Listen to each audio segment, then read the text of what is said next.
Remember, si Amy Marcos was here. Pero recently, di ba? Miss Capitol, di ba lang? Ako may chairman sa Committee on Local Government sa House. Siya, inaman niya, siya may chairman sa Committee on Electoral Reforms as on the part of the Senate. So, gusto rin namin doha. Ingon mi nga,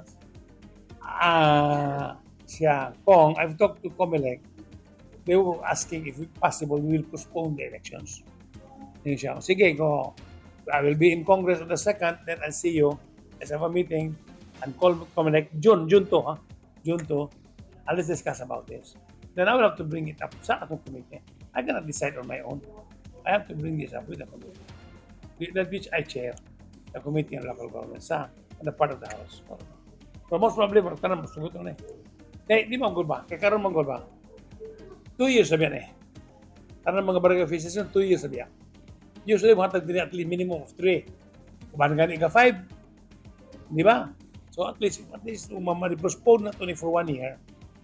At least we can give the incumbent barangay officials additional 1 year before the elections, which is going to be on 2026.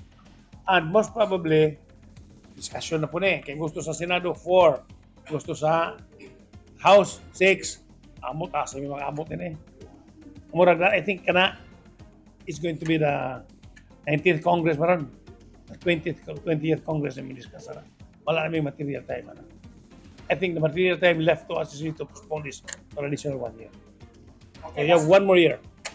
Aksyon! Balita! Walay pugong-pugong mubulgar sa kamatuuran sa kanginan.